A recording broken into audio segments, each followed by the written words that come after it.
I've been fat, I've been skinny, and I've had work done. This has been. Hey bestie, welcome back to my YouTube channel. Please take a moment to like this video and subscribe to my YouTube channel. Basically, like the video because it helps with my algorithm. So in today's video, we'll be talking about women sharing their experiences, those who've lived both fat and skinny. So I'll put the stages together so that you watch. I'll be back sharing my true sense. I've been fat, I've been skinny, and I've had work done. This has been my experience being all three because I don't think a lot of people get to experience all three in a lifetime. When I was fat, I had a lot of friends. I felt like I had to be nice and really funny, and that got me a lot of friends. And I think it brought out the best quality of people because I wasn't seen as competition. I had a lot of gay friends, I had a lot of girlfriends. Dating wise, I had a lot of hoes, but I also had no standards and I had no boundaries. They wouldn't take me on dates, they would talk about me to their friends poorly. The hoes were terrible in public, but very sweet in private. Then when I lost a bunch of weight and I was skinny, the shift in my friend group started being like, we don't want to hear you talk, just shut up and look pretty. Now dating, when I was skinny, I got a lot of sorries. There was a lot of people who treated me like shit when I was fat that were coming back like, oh my gosh, you look great. They wouldn't tell me I looked great. It was just like, oh, hey, I'm back. Let's go on a date now. So I ended up getting my body done. It wasn't because of anybody else. It was generally for my own happiness. I hated being skinny, not gonna lie. Got my body done and friends started dropping like flies. And I don't really blame the old friends for dropping like flies because it's like now you're dealing with like a whole new person. I could speak my mind because I had a new confidence. I had a new ego. I had way more boundaries because I was learning to love myself finally. And it was just one more barrier that I didn't need to break down to be myself. The people I was dating grew and it was a different caliber of men, but they also just want to show me off as a trophy. Going from not being attractive to conventionally attractive, where people you date want to be seen with you because you're a source of currency, because attractiveness is a source of currency in society. They treat me really well in public, but behind closed doors, they are abusive. They try to humble you. Yeah, a lot of people everybody wants to humble you. If you look good, everybody hates you. And that's just been my experience so far. And it all comes back to just loving yourself.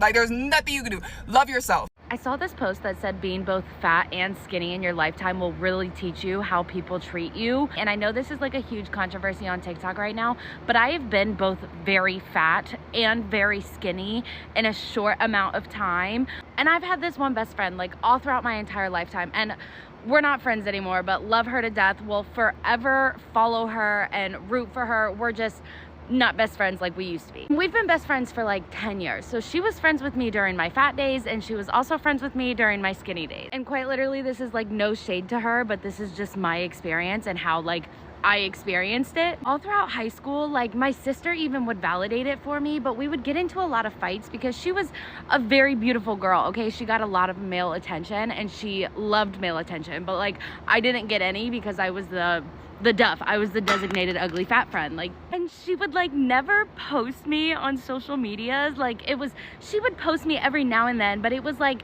always just me posting her. And anytime a boy would text her, she would like instantly leave me. Or when she got a boyfriend, she would like ditch me for like months until they broke up. And then like I was just like a background character for her, which is fine, but just like never the character that she wanted to bring around men, or never the one that she wanted to like emphasize and show off. But then we like broke up and I went off to college and I got skinny. We got back to being friends again and she posted me all the fucking time. Like she was constantly posting me. And like I felt so validated as a friend because in high school she never posted me.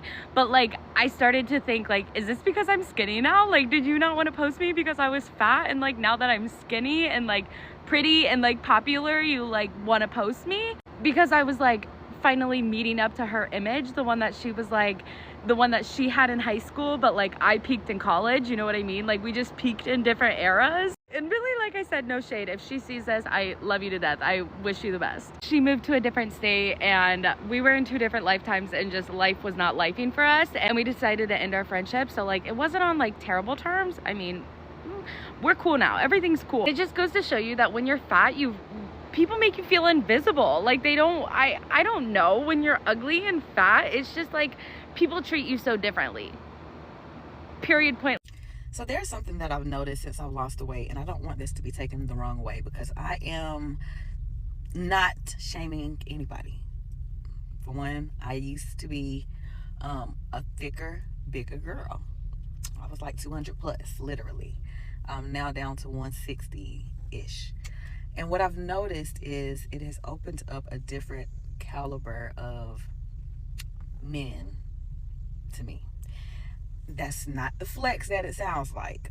Don't get me wrong, stay right there. All I'm saying is, superficially, the Kevin Samuels of the world, when they used to say, you know, men go for a certain aesthetic when it comes to women, I used to always be like, oh, well, I still pull them. I'm a, you know, cute big girl. Boo, boo, boo. Not negating that is the truth. Men love thick women. They love the bigger women. Love us down, okay? Let me tell you that.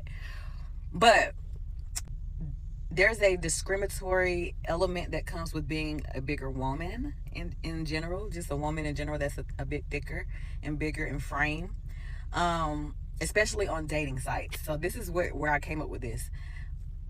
For instance, I recently logged into one of my old dating site accounts. And I'm not a dating site girly anymore. That used to be the thing. I haven't done it in years. And I was just bored one day and was like, you know what? Let me see what is tea on these little sites or whatever. Only because I don't really get out much. So, and when I do get out, it's for work, and I'm always around the people that I work with, and I keep myself very professional. So I did a little dating site for experimental purposes. And honestly, this is no lie, no joke. The type of men that are in my likes and in my messages are the type of men that most women in the world would want to be attracted to them. And like I said, it's not the biggest flex, because we all, no matter how people look, they have the same issues, okay? Trust me. But I just thought it was interesting that every single man, like, typically when I get on dating sites, I'll scroll and it's always hell no, F no. But since I'm a little on the smaller side and aesthetically what most men would go for, it's all been, oh wow, oh shoot, wow, oh okay. I just thought that was interesting. And said all that to say, it's a pretty superficial world out here. And if you want to open yourself up, ladies and men, if you want to open yourself up to the pool of men that you want to date, start working on your body. Start working on your appearance.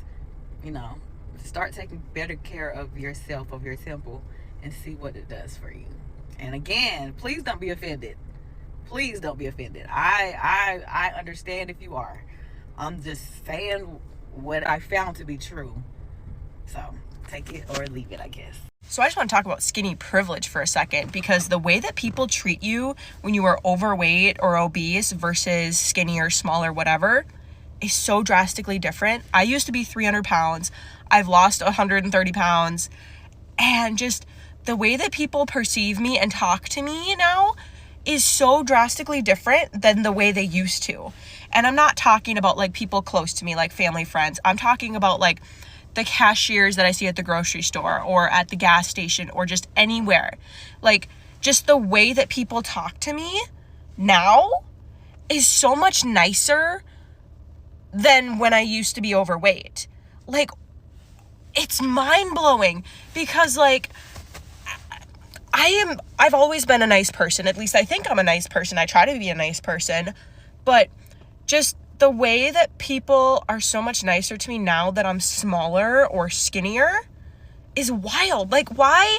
And if you've always been small or skinny, like, there's nothing wrong with that, but you just will never understand the difference in the way that people treat you when you were bigger versus smaller, or like, unless you've gone through a significant weight loss, you will never see both sides. Like, you just won't. And there's nothing wrong with that, but it's just, I don't know how to explain it, but the way that society treats smaller, skinnier people is so much nicer than treating overweight, obese people. Like,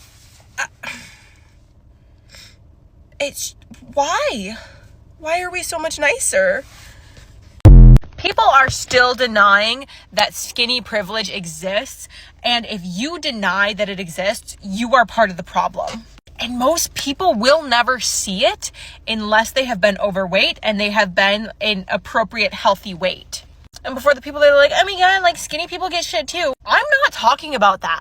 I am talking about the difference in how you are treated as an overweight, obese person versus somebody who is like a normal, acceptable, healthy weight. Because the difference between the two is astro-freaking-nomical. And not just talking about like attention from men romantically. I'm talking about strangers just striking up conversation with you. I'm talking about how people smile at you more. People actually want to talk to you. You don't get overlooked. Society places such a strong value on the size of your body. Your value should not depend on the size of your body. It's just truly crazy to like look back and assess how people treated me differently back when I was 300 plus pounds versus how I'm treated now.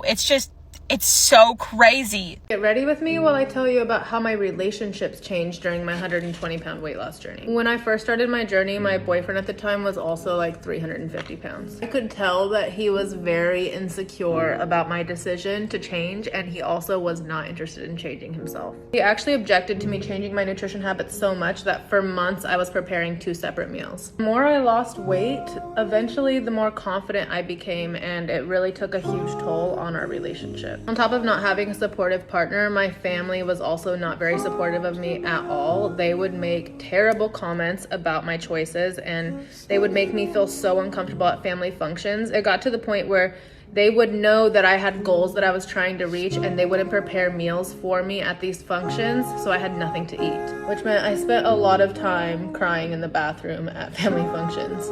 Change is already so fucking hard, but when the people around you aren't supportive, it just makes it that much more difficult. But I didn't let their doubt or their insecurities hold me back from following through with what I was determined to do with my life, and I just let it fuel my fire instead. As for me and my boyfriend at the time, there was already problems in our relationship leading up to all of this, but we did end up breaking up. It was like keeping the promises that I had made to myself was increasing my self-confidence so much, and so not only was I courageous enough to step away from a relationship that I would have never been bold enough to do prior to this, but I also decided that it was time for me to leave my hometown, and I moved across the country to go to school in Seattle. It took years for my family to truly believe that I was serious about changing, but eventually they did start to respect my decisions. Making the choice to choose myself was not second nature to me. It was a shock to my system and everyone else's around me, because everybody was so used to me putting them before myself. Not only did this journey challenge the relationships I had around me, but the one that I had with myself. Babe, your community may love you, but remember, they're only able to support you at the level of their own self-awareness. Even though this journey might be lonely sometimes, remember, it's 100% worth it.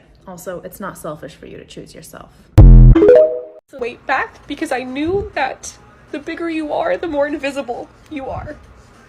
And I used to weigh 600 pounds and I've lost 370 pounds. And I'm going to talk to you guys really quickly about obesity and the holidays and dealing with all the emotions. So this holiday season is a little bit different for me because my life partner of 22 years died in April. So I am experiencing all the firsts without him. And today, for example, I am sitting outside of his mom's apartment complex. I'm going to be visiting with all of his family today. And the drive over here was extremely emotional for me. I had to stop and pull over twice. All of these feelings are flooding back up. Feelings of memories of my partner and I coming around here and visiting and going to the movies and out to eat and to the park and our life together. Those memories are flooding to the surface. And when I was 600 pounds, what I would do when any difficult feelings or emotions would come up is I would eat, right? I would stuff those feelings down. I would totally neglect myself. I wouldn't practice self-care, and I would just eat and stuff those feelings down. So one part of this journey that a lot of people don't talk about is how do you handle coping with all of those emotions and feelings when you're no longer using food to stuff your feelings down? Well, this is what you need to do. You need to process those feelings. They don't feel good, but keeping them inside of you is what is making you sick, unhappy, and unhealthy. So you need to allow those feelings to rise to the surface, and you need to be able to process them. Some ways that I do that, for example, today, I pulled over at a park. Normally I would pull over at a park and I would binge eat like a pizza, but I didn't do that today. I pulled over, I got out of my car and I walked around on the grass and I did some deep breathing and I asked myself, okay, why am I feeling these things? I'm feeling these things because I'm hurting and I'm grieving the loss of my partner. But that doesn't mean that I need to shove food in to keep these feelings down, because all that's going to do is make it worse, right? So we need to give ourselves grace. And we need to allow ourselves to let these feelings, the trauma, the pain, whatever you're carrying with you, let it come to the surface and do what you need to do in order to process it and release it. Release it. Don't carry it around with you. You don't need to binge eat food to make yourself feel better, because in reality, it doesn't make us feel good. So I'm going to do a few deep breaths and I'm going to do... That's a video, besties. I'm just here just to add on like what I think about today's video. So basically, we're going to start with something most people don't talk about. When you're overweight, you often live in a world that constantly reminds you of it. From the weight loss speed to how people treat you, everything feels like a test. Many women say they were overlooked, invisible even when they were fat. They talk about how people wouldn't make eye contact, how strangers would assume they were lazy, and how compliments were rare. And yet deep down inside, many were still confident, still funny, still kind, but society didn't say that. Then comes the transformation, the workouts, the meal prep, the discipline, the frustration, and the small wins that no one notices at first. One woman said losing the first 10 pounds did not change their life, but it changed how they saw themselves. And that's often the spark. Once you start seeing what is possible, you don't want to stop. The fat to skinny journey becomes less about looks and more about power. The power of saying, I did this. But here's the truth. That surprised many, okay? Being skinny doesn't automatically mean being happy. A lot of women say that when they finally reach their weight goal, they expected life to suddenly feel perfect. But some realize that even though they look different, they still had the same insecurities. One woman shared, when I was fat, I thought being skinny would make me people love me more. But when I became skinny, I realized the only love that mattered was mine. Still, the world treats you different when you lose weight, and that's sad, but that's the real truth. People suddenly become nicer, opportunities open up, compliments start flowing, even strangers smile more. Many women describe this as both empowering and painful. Empowering because it feels good to finally be seen, but painful because it reveals how shallow society can be. You start to wonder, why did not they treat you like this before? There's also a big difference in energy. Many women talk about how they feel lighter, not just physically but emotionally. They move differently, they dress differently, and their confidence grows. They start doing things they never dared to before, wearing fitted clothes, taking pictures, joining events, even dating differently. For some, losing weight helped them discover part of themselves they buried under years of self-doubt. But not everything about being skinny is perfect. Some women admitted they struggle to maintain their weight or their new weight. The fear of gaining it all back can be exhausting. It's like living in a constant battle between freedom and control, enjoying food versus staying disciplined. One woman said, I thought losing the weight was hard, but maintaining it is harder. Every meal feels like a decision that could undergo everything. And there is the social pressure that flips. When you are fat, people judge you for eating too much. When you are skinny, they judge you for eating too little. It's almost like you can never win. Some even face jealousy from friends or negative comment like you've changed, as if becoming healthy is betrayal. These emotional experiences show that body image is not just about physical, it's deeply psychological. The most inspiring part through is how these women talk about self-love. Most say that the biggest change wasn't in their body, it was in their mindset. Losing weight taught them discipline, consistency, how powerful their mind really is. They learn that your transformation starts from within. When you realize you can control your habits, your thoughts, and your actions, you start believing you can take control. Some saying being fat taught them compassion, and being skinny taught them strength. Both vision of themselves mattered because both were part of the same story. You can't truly appreciate being fit until you know what it feels like to struggle, and that's the beauty of transformation. It's not about becoming someone new, it's about returning to your younger self, strong, more self-aware. So to every woman who ever been judged for her body, whether too big or too small, remember that your worth is not defined by your size. But also never apologize for wanting to look and feel your best. Health and confidence are not vanity, that's self-respect. At the end of the day, every woman's story is different, but they all share one message. You owe it to yourself to be your healthiest, happiest vision, whether that losing weight, getting strong, or simply learning to love the skin you're in. The journey is yours. Ladies who live both lives, our lives, fat and skinny, often say things like, being skinny doesn't change you who you are inside, but it changes how the world sees you. The real victory, though, is when you stop caring how the world sees you and start caring how you see yourself. So if you're on your journey, don't give up. One day your story will inspire someone else. You look back and realize it was never just about the weight. It was about the woman you become along with. So that's the video, bestie. I'll see you in the next episodes. Bye.